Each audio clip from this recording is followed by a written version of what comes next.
The man who trusted numbers above all else learned the hard way that a financial portfolio can be perfectly balanced even when a life is built on a lie. For 5 years, I was the devoted husband, the methodical provider, and the oblivious fool. Tonight, a pulsing dot on my phone's GPS is leading me not to my wife's girls' night, but to the lavish rooftop bar of the Grand Meridian Hotel, where the perfect facade of my life is about to shatter. My name is Ethan Hayes. I'm 33 years old, and I'm about to tell you how my perfect life revealed itself to be a perfectly constructed lie. I'm a senior accountant, the kind who works from home, managing corporate tax portfolios for mid-sized businesses while wearing pajama bottoms and a dress shirt for video calls. I color-code my expense reports. I never miss a deadline. I pride myself on being methodical, disciplined, the guy clients trust with their financial secrets because I understand that numbers don't lie. People do. 5 years ago, I married Rachel. God, I can still remember the first time I saw her at our mutual friend's wedding. 25 years old, electric in a way that made everyone else in the room fade to gray. She was holding court by the bar, telling some story that had 3 guys hanging on every word, her laugh cutting through the reception hall's music like champagne bubbles rising to the surface. When she caught me staring, she winked. Just like that. No hesitation, no games, just pure, unfiltered confidence. "You look like you need rescuing from a boring conversation," she said, sliding up next to me during the cocktail hour. "I wasn't having any conversation," I admitted. "Even worse," she laughed, handing me a drink I hadn't asked for. "I'm Rachel. You're going to dance with me later." And I did. All night. We were good for 2 years. Really good. She worked full-time at a digital marketing agency downtown, and we'd created this perfect rhythm in my modest starter home, the one I'd bought 3 years before meeting her, back when I thought success meant having a mortgage. She'd blast music while cooking weekend dinners, dancing around my kitchen with a wooden spoon as a microphone. We'd binge-watch crime documentaries, her head on my chest, solving murders before the second commercial break. We talked about kids, about upgrading to a bigger house, about growing old together. Then, in our 3rd year of marriage, everything shifted. "I can't do it anymore, Ethan," she sobbed one Thursday night, mascara streaking down her face. "My boss is toxic. The stress is killing me. I throw up every morning before work." I held her while she cried, feeling her whole body shake against mine. "Then quit," I suggested. "We'll figure it out." "But the mortgage, the bills," she protested weakly. "I make enough. More than enough. You focus on us, on building a real home. Take some time to figure out what you really want," I assured her. The relief in her eyes was immediate. "You mean it? You'd do that for me?" she asked. "Rachel, I'd do anything for you," I replied. I meant it, every word. That was 2 years ago. Now, in our 5th year of marriage, I work 50 to 60 hours a week from my home office while Rachel exists in an entirely different orbit. She wakes up at 10, sometimes 11, spends 2 hours at the gym, and Christ, she's gotten fit. Her body is tighter, more toned than when we met. I used to feel pride when other men noticed. Used to. Her days are filled with lunches that last 3 hours, shopping trips that max out credit cards I pay off monthly, and an endless rotation of girls' nights with Maya, Simone, and Jess, her friends, who all somehow manage to not work while living in designer clothes. I never questioned where their money came from. Never questioned much of anything. I pay for everything. The mortgage on this house she barely cleans, the utilities for lights she leaves on, the groceries she doesn't cook, her BMW lease, her credit card statements. I don't examine too closely. She was supposed to take care of the home while I provided. But increasingly, I find myself doing dishes after midnight, starting laundry at dawn before client calls. The house smells like her perfume and neglect. The intimacy stopped being about us months ago. Once every few weeks, if I'm lucky, and even then she feels distant, mechanical, like she's performing a duty rather than making love. She keeps her eyes closed, never says my name anymore. "Let's go away next weekend," I suggested last Tuesday. That bed and breakfast in Napa you bookmarked? Can't. Maya needs me for her thing, she replied dismissively. What thing? I pressed. Just a thing. Don't be controlling, Ethan, she shot back. Controlling. The word she'd started using whenever I asked questions. When did you get home? Controlling. Who were you texting? Controlling. Why is there a receipt for a hotel bar in your purse? Controlling. So I stopped asking. But the feeling in my gut, that cold twist that wakes me at 3 a.m., that never stopped. She's always on her phone now, angling the screen away when I walk past. She showers immediately when she comes home, even from lunch. She bought lingerie I've never seen her wear. Her phone buzzes at midnight, and she claims it's Jess having another crisis. I tell myself I'm overthinking. Marriage requires trust. Rachel chose me, married me. She's just finding herself with all this free time. The yoga classes, the new wardrobe, the mysterious appointments she's vague about. It's all self-improvement, right? Right? Thursday night, she kissed me goodbye at the door. Quick, perfunctory, her lips barely grazing mine. Girls' night at Maya's, she announced, already halfway out. Don't wait up. Text me when you get there, I called after her. Drive safe. Always do, babe, she replied carelessly. Babe. When did I become babe instead of Ethan? When did our goodbye kisses become obligations instead of promises? I settled into my home office to finish a quarterly report, the house eerily quiet, without even the pretense of her presence. An hour later, my phone buzzed with a location notification. We'd shared our locations years ago. A safety thing, she'd said, in case something ever happened. Something was happening. The little dot that was supposed to be my wife wasn't at Maya's suburban house in Pleasanton. It was downtown, pulsing steadily at the Grand Meridian Hotel. I stared at that dot for 5 minutes, watching it stay perfectly still. My hands started shaking. Why would she lie? What possible reason could she have for being at a hotel? The quarterly report sat unfinished on my screen, numbers blurring as my vision tunneled to that single damning dot on the map. I tried to rationalize it the entire drive downtown. Maya's birthday was next week. Maybe they'd decided to celebrate at the hotel's famous rooftop bar instead. Maybe Rachel forgot to mention the change of plans. Maybe her phone's GPS was glitching. Maybe. My hands gripped the steering wheel so tight my knuckles went white.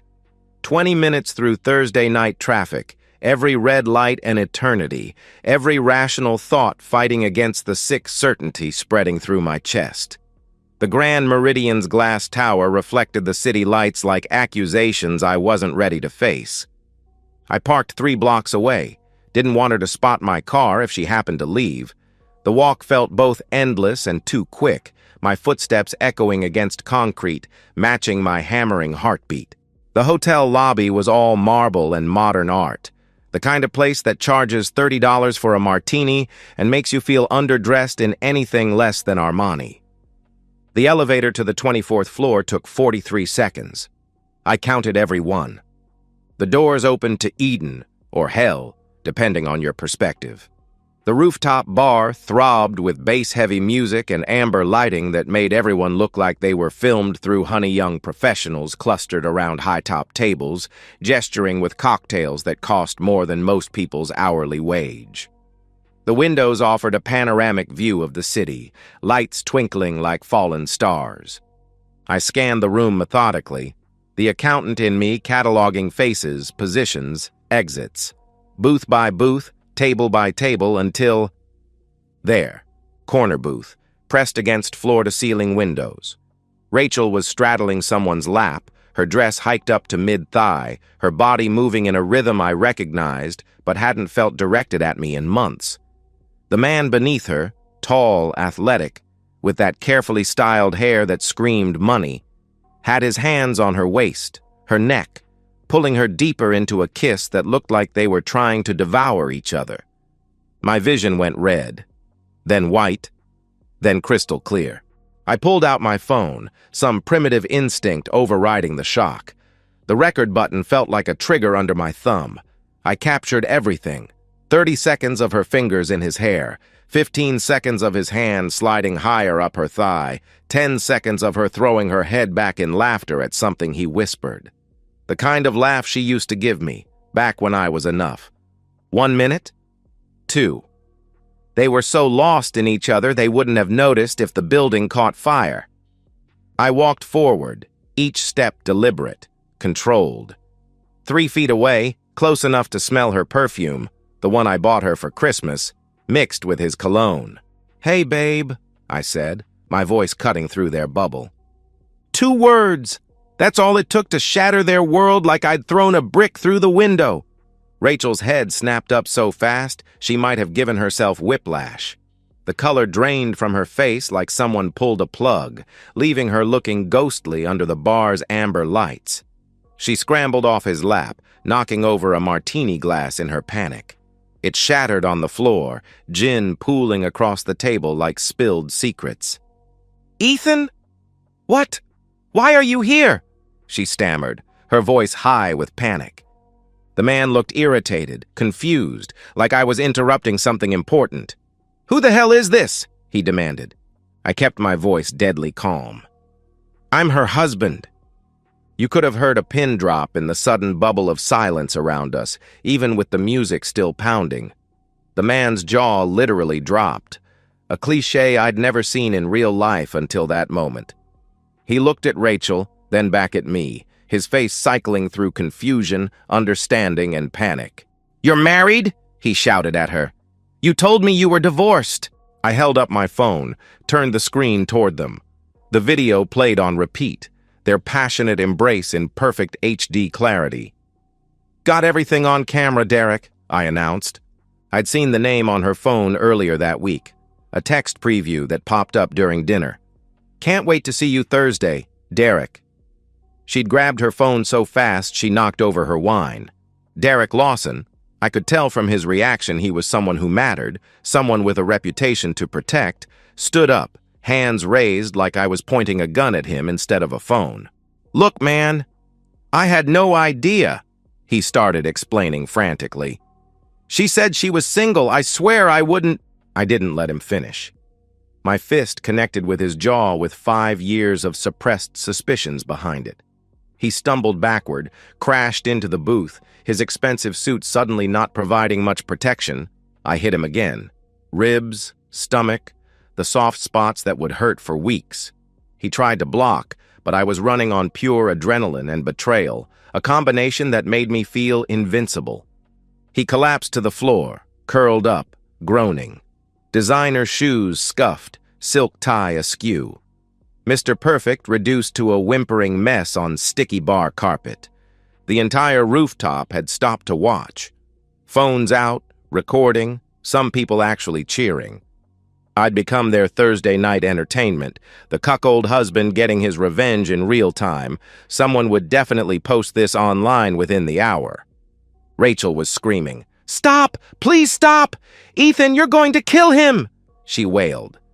I turned to her, my knuckles bleeding, breathing hard.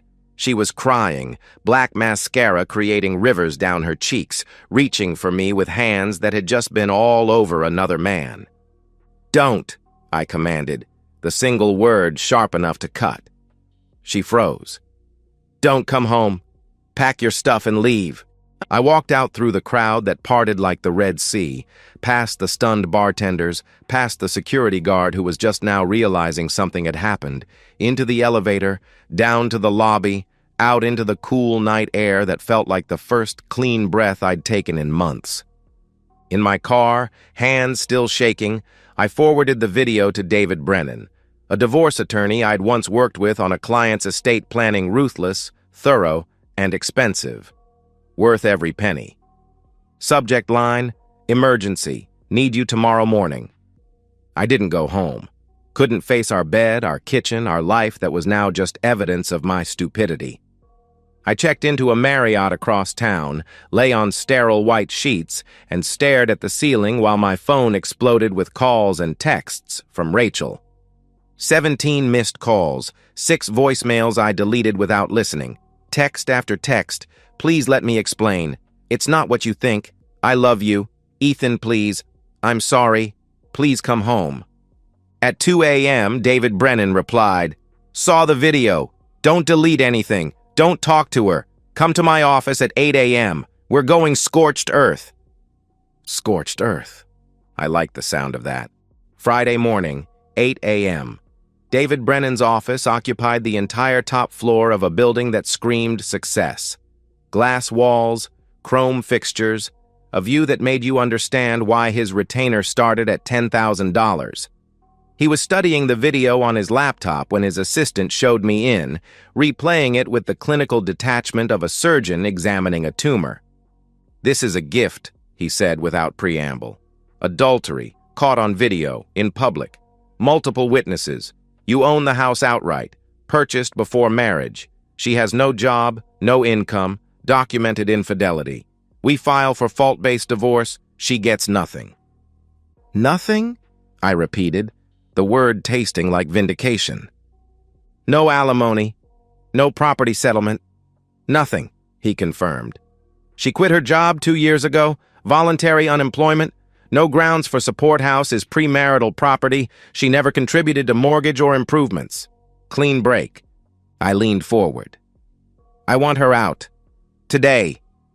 David smiled, the kind of smile sharks probably have before feeding. He made a call, spoke in rapid legal terms, then hung up. "Process server will have papers to her within 2 hours. After that, she's trespassing on your property," he informed me. I texted Rachel from a burner phone David provided. My real phone was evidence now. "You can stay until the papers arrive. After that, you're trespassing." Cold, surgical. Everything our marriage hadn't been. By noon, she was served. By 12:15, my phone had 43 missed calls. She showed up at my hotel. I don't know how she found me. But I'd already switched rooms, called security when she wouldn't leave the lobby. Her texts devolved from begging to anger to desperation. "How can you do this? 5 years means nothing? I made one mistake. You're destroying my life." I screenshotted everything, forwarded it to David. Evidence of her admission, her instability, her guilt. But the legal decimation was just the beginning. The video from the bar had already started circulating. Someone posted it on Instagram. Faces blurred, but anyone who knew us could tell, "Husband catches cheating wife at Grand Meridian," already had 50,000 views by Friday afternoon. I made strategic calls. First, Robert and Linda, Rachel's parents. Conservative first-generation immigrants who'd treated me like the son they never had. Robert answered on the second ring. "Ethan, how's my favorite son-in-law?" he greeted warmly. "Robert, I need to tell you something." "About Rachel," I said carefully. Silence. Then, "What has she done?" he asked, his voice already heavy with dread. He knew. Somehow, he already knew. "Parents always do," I explained calmly, offered to send the video as proof. He stopped me. "No, I believe you. I'm sorry, Ethan. We raised her better than this," he said quietly. Within hours, Rachel's parents disowned her. Her mother, who'd babied her, defended her, enabled her, left a single voicemail that Rachel played on speaker when she was begging me to answer. "You've brought shame to this family. Don't contact us again." Next, the friend group. Maya was horrified when I told her Rachel had used her as an alibi. "She was supposed to be at my house?" Maya exclaimed. "Ethan, I haven't seen her in 2 weeks." The group chat exploded. Simone and Jess had suspected something. Rachel had been distant, secretive, always on her phone during their lunches. When they saw the video, they cut her off completely. Blocked her number, removed her from group chats, unfriended her on everything. Derek Lawson fared no better. The video reached his workplace. Someone recognized him and forwarded it to HR. Turns out Derek was a pharmaceutical sales director with a history of inappropriate relationships. This public scandal gave them grounds for termination. His $180,000 salary gone. His reputation in the industry destroyed. His LinkedIn updated to seeking opportunities within a week. Rachel was living in an extended stay motel, paying with credit cards I'd canceled. She had no savings. Why would she, when I covered everything? No job references after 2 years of unemployment, no support system. Her carefully curated Instagram life collapsed to nothing. The divorce proceeded with brutal efficiency. Rachel got a public defender who tried arguing for temporary support, but David demolished every argument with evidence and documentation. The judge, a woman who'd clearly seen too many cheating spouse cases, reviewed the video once and ruled in my favor on every point. "Mrs. Hayes," the judge addressed Rachel, looking over her glasses at Rachel, who sat hunched in a borrowed suit. "You voluntarily left employment, contributed nothing to the household financially, committed documented adultery, and now expect support from the man you betrayed?" Petition denied. 60 days after that night at the rooftop bar, David called with the news. "It's done. Final decree signed. She got nothing. No property, no alimony, no shared debt. You're free," he announced. I hung up and stood in my home office. My home, my office. Looking out at the yard I'd need to start maintaining myself. The house felt too quiet, too big, too full of ghosts. But it was mine.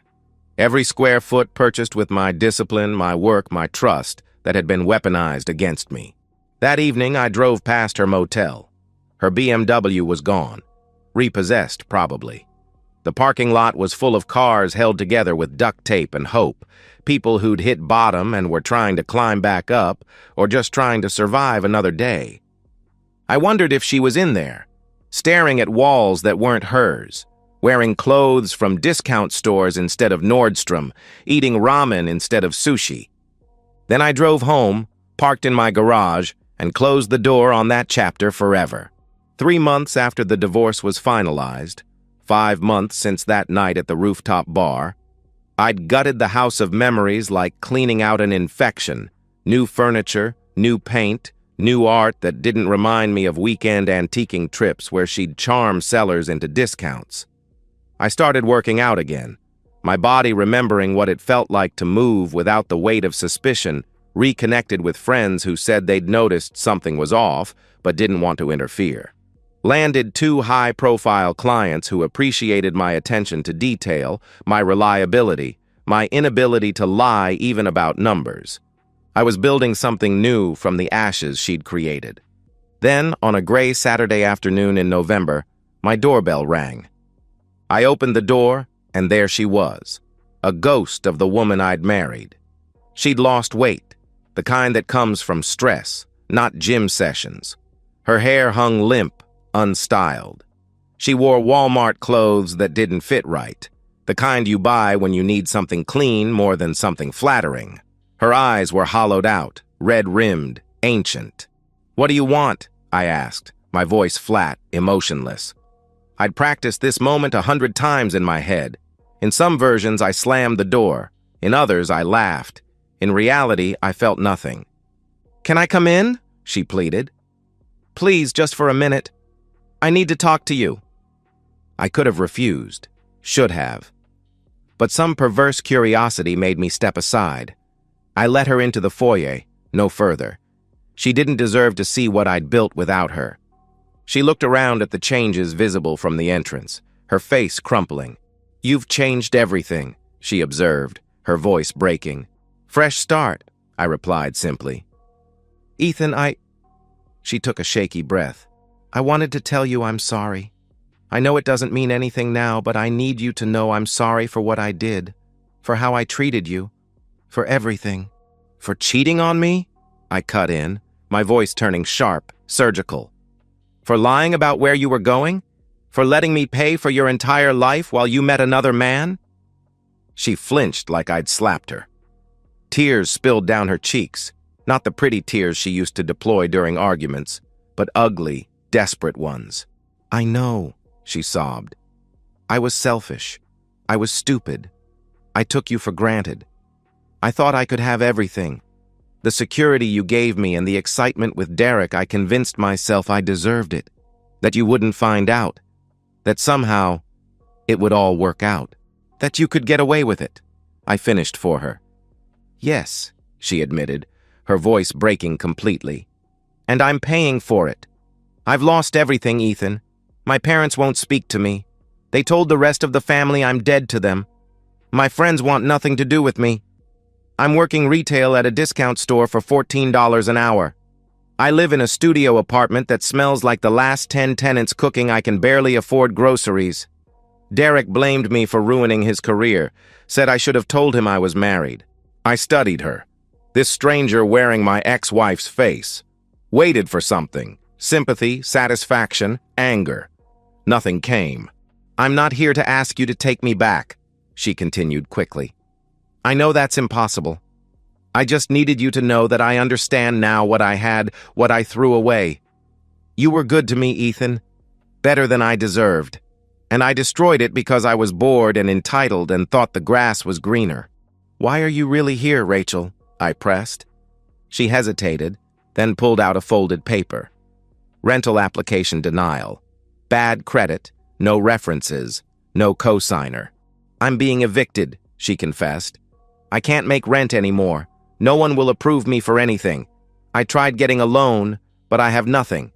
No assets, no cosigner. I'm going to be homeless in 2 weeks. There it was, the real reason. She'd come for salvation, assuming that somewhere under my anger was the man who'd always saved her. That man was dead. She'd killed him in a rooftop bar. So you came here to ask for money, I stated. No, I mean, she faltered, the lie dying on her lips. I thought maybe you could co-sign an apartment application or let me stay in the guest room for a month until I get on my feet or... Get out, I interrupted. Ethan, please, she begged. You made your choices, I said firmly. You chose to cheat. You chose to lie. You chose to throw away a marriage where you had everything because you wanted the thrill of sneaking around, and now you're facing the consequences. I'm not your safety net anymore. I have nowhere to go, she wailed. That's not my problem, I replied coldly. I opened the door wider, November air rushing in cold and unforgiving. You have 2 minutes to leave before I call the police for trespassing, I warned. She stared at me, searching for any crack in my resolve, any hint of the man who used to love her. She found stone. Finally, she turned and walked out, shoulders shaking with sobs that might have moved me once. I closed the door, locked it, leaned against it for a moment. My hands were steady. My heart rate was normal. I didn't feel triumphant or cruel. I felt free. I walked to my home office, opened my laptop, and got back to work. Rachel's problems weren't mine anymore. They never would be again. 1 year after that final confrontation, 16 months since the night at the rooftop bar, I sit on my deck, the October morning crisp and clean. The backyard I've transformed into my personal sanctuary spreads before me. New landscaping, a fire pit where friends gather on weekends, an outdoor kitchen where I've learned to cook for myself and others. My coffee tastes like victory and peace. The promotion to partner came with a 6-figure raise and profit sharing that would have made Rachel salivate. I mentor junior accountants now, teaching them about numbers but also about value, knowing their worth, protecting their assets, recognizing when someone's books don't balance in more ways than one. I volunteer at a financial literacy nonprofit, teaching people to spot financial abuse in relationships, to maintain independence, to never become someone's meal ticket or mistake their wallet for love. Elena and I have been dating for 4 months. She's an architect, 34, with her own firm and her own scars from a broken engagement. We take things slow, neither of us eager to repeat past mistakes. She pays for her own dinners half the time, has her own place, her own life that intersects with mine but doesn't depend on it. When she stays over, she cooks breakfast. When I stay at hers, I fix things that break. Balance, partnership, words that mean something. The updates about Rachel come sporadically, through mutual acquaintances who think I want to know. She's still living with a distant cousin in another state, still working retail. Her Instagram, what's left of it, shows forced smiles and motivational quotes about new beginnings that get 3 likes. Her parents maintain their silence. Derek Lawson disappeared entirely, probably reinventing himself in another city where the video hasn't circulated. I don't feel vindicated when I hear these things. I don't feel anything. She's become what she always was. Someone else's problem, her own problem, a cautionary tale I occasionally share when someone needs to hear it. The house is mine. Every mortgage payment, every improvement, every memory I choose to keep or discard. The life is mine, built on my terms, with my effort, surrounded by people who match my energy instead of draining it. My phone buzzes. Elena, texting about dinner plans. I smile. A real smile, not the performance I'd perfected during my marriage. Tonight we're trying that new Italian place downtown. She'll drive herself. Meet me there. We'll split the check or she'll insist on paying because I got it last time. We'll go home to our separate places unless one of us suggests otherwise. No obligations. No lies. No pretense. Just 2 people choosing each other, one honest day at a time. I close my laptop, head inside to shower before my morning run. In the mirror, I see a man I recognize again. Older, some new lines around my eyes, but clear, present. Whole. The man Rachel broke is gone. The man who emerged is better, and he's never looking back.